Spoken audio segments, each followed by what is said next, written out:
ada seorang yang pacaran lalu putus. Ini cowok atau cewek? Cewek putus pacaran karena yang laki-laki non muslim. Lalu dinasihatin sama mbak, mungkin ini adalah jalan yang terbaik daripada Allah. Terus dia bilang, kayaknya kamu pintar nasihatin saya. Kayaknya kalau kamu masuk agama sebelah, kamu jadi orang yang taat dalam agama sebelah. Ya tinggal dijawab, maybe, iya. Dan bisa jadi juga kalau seandainya pacarmu itu masuk Islam, dia juga bisa jadi ahli dalam agama, gitu kan ya. Ya itu kan kita kemungkinan ya kita nggak menolak dong. Artinya adalah apa? Ya kita tinggal bilang aja, ya mungkin. Kenapa? Karena memang betul orang baik dalam agama yang lama masuk Islam dia jadi lebih baik, gitu kan ya. Kata Rasulullah kan begitu. Ada orang yang baik sebelum Islam akan baik setelah Islam. Sebelum Islam modelnya kayak Umar.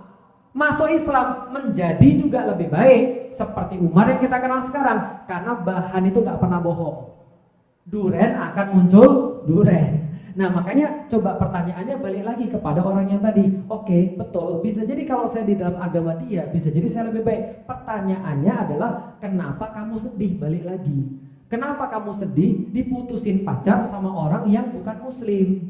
Itu balik lagi, karena banyak orang-orang yang muslim sama muslim saja tidak pacaran, sudah sama-sama ngaji, sudah sama-sama tahu dengan Islam, sudah tahu dengan Allah dan Rasul, dakwah sama-sama aktivis, ternyata sudah nikah cerai. Paham teman sekalian? Ada banyak orang-orang lebih banyak yang berilmu daripada kita, ujiannya rumah tangga. Lah kita belum ngaji, belum tahu tentang hukum, gak ngerti apapun, modalnya cuma cinta, lalu kemudian nikah dengan orang yang beda agama. Sekarang saya mau nanya, ibu-ibu yang sudah nikah angkat tangan, yang sudah nikah. Nah saya mau nanya, ibu-ibu cinta cukup? Enggak. Paham ya? Cinta itu gak cukup. Dan memang agak sulit untuk ngomong pada teman-teman sekalian, anak-anak muda yang masih belum ngerti. Tapi nanti kalau Anda sudah ngerti, Anda baru tahu, love ain't enough. Cinta itu tidak cukup. Kenapa? Karena untuk bisa bertahan sampai 20 tahun, 30 tahun, 40 tahun, 50 tahun, atau sampai nanti ke surga, perlu lebih daripada sekedar cinta. Nanti teman-teman kalau sudah nikah akan tahu, oh ternyata sudah, oh ini toh maksudnya Ustadz Felix. Apalagi yang laki-laki itu. Tahu artis-artis, tahu? Tahu artis-artis? Tahu. Cakep atau enggak? Cakep. Lebih cakep daripada Anda atau lebih jelek daripada Anda kalau artis-artis? Ya lebih cakep lah. Skincare-nya aja berapa? Paham sekalian? Perawatannya aja berapa? Pertanyaannya, ada enggak orang-orang yang artis-artis yang impian-impian kalian lah? Artis-artis yang super bening, matanya gede gitu kan ya, rambutnya sangat licin. Kalau Anda kan ada lalat aja hinggap kepleset gitu kan ya. Wajahnya bercahaya dan segala macam. Itulah bidadari sebelum bidadari di surga gitu kan ya. Tapi pertanyaan saya, mereka nikah nggak? Oke. Contoh, tahu Song Hye Kyo tahu? Tahu? Cakep nggak? Cakep nggak? Oh ini parah ini. Cakep nggak? Yongki cakep nggak? Cakep ya? Cakep. Song Hye Kyo cakep? Cakep. Nikahnya sama siapa? Song Joong Ki cakep nggak? Cakep. Benar. Cerai? Anda bisa bayangin, yang cakep sama cakep aja ya, cinta tuh gak cukup. Lah antum. Maksudnya gimana Ustaz? Enggak ada masalah. Saya cuma mau nanya aja.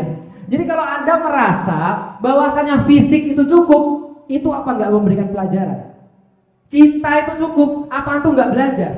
Harta itu cukup, apa antum nggak belajar? Ustaz saya mah carinya yang mapan Ustaz. Mapan tuh maksudnya gimana? Ya minimal nikah itu nggak susah-susah amat Ustaz. Ada mobil lah kalau pas kita mau pergi, ada rumah berteduh daripada hujan, ada deposito lah minimal 3 miliar. Anda nggak lihat itu orang-orang yang nikah udah punya banyak duit akhirnya cerai juga. Lah cerainya bukan yang cerai, cerainya baku hantam, tahu Bapak sekalian. Ada bengkak di sini gitu kan ya. Di sini ada benjol, di sini luka tusuk dan segala macam sekalian. Apa nggak menjadi pelajaran bagi kita bahwa cinta itu nggak cukup? Paham ya? Nanti kalau teman-teman sudah nikah, teman-teman akan tahu, oh ini maksudnya Ustadz Felix, cinta itu nggak cukup. Jadi perlunya apa? Ini nanti. Nah, itu pelajaran beda lagi. Jelasin sampai di sini ya. Berarti bukan hanya dia diselamatkan, tapi dia disuruh untuk mempelajari lagi agamanya. Karena orang-orang yang paham tentang agama, mereka akan lebih detail, akan lebih hati-hati. Apa yang membedakan seorang kerjaannya sama-sama marketing, tapi satu digaji lebih tinggi, satu digaji lebih rendah. Bedanya apa? Detail. Bedanya apa? Detail. Maka siapa yang lebih detail dalam agamanya, insya Allah akan lebih selamat dalam hidupnya. Bisa dipahami ya? Nah, Allah sekarang lagi ngajarin dia supaya dia lebih detail dalam agamanya. Coba pelajari lagi agamamu. Kalau kamu sudah pelajari agamamu, tanya sama dirimu lagi, apa yang aku perlukan dalam hidupku? Anak saya ada berapa? 4. Istri saya berapa? 1. Total keluarga saya berapa? 6. Kalau saya beli mobil, beli saya sedan. Gak mungkin. Kalau saya beli sedan, Anda perlu bertanya, Felix tuh mikir atau enggak?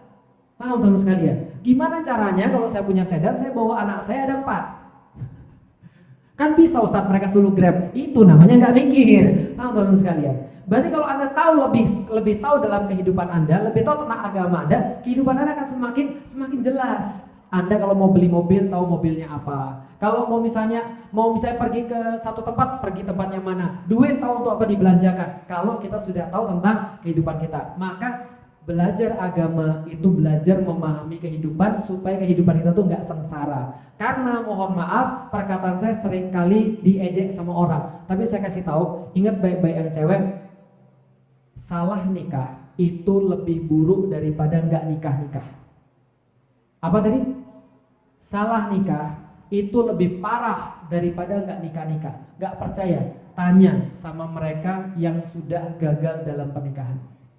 Tanya sama mereka yang sudah gagal dalam pernikahan. Mereka akan kasih tahu sama Anda, salah nikah itu lebih parah daripada gak nikah. Maka benar-benar pelajarin agama, pelajarin tentang hidup kita berdasarkan agama, insya Allah hidup kita lebih baik insya Allah. Gitu ya.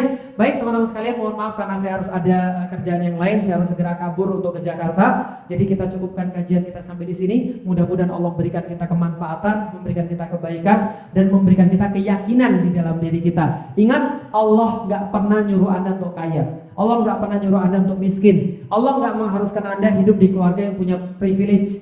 Nggak juga membatasi kalau Anda adalah seorang anak broken home. Apapun keadaan Anda sekarang, apakah Anda orang yang pintar, apakah Anda merasa Anda kurang pintar, Anda dari keluarga apapun, berasal dari manapun, kemudian Anda punya cita-cita apapun, Anda punya duit berapapun, Allah tidak pernah lihat semua itu. Yang Allah lihat bagaimana respons Anda terhadap semua itu. Ya, artinya adalah kita kalau sudah belajar Islam, kita bisa merajai diri kita sendiri, bisa mengkontrol diri kita sendiri. Lebih lagi daripada itu, Allah yang mengontrol hidup kita. Mudah-mudahan itu bisa kita lakukan, dan kita tutup dengan bacaan hamdalah, alhamdulillahirabbil alamin, istighfar, astaghfirullahaladzim, dan doa kifaratul majelis. Subhanaka Allahumma wa bihamdika asyhadu an la ilaha illa anta astaghfiruka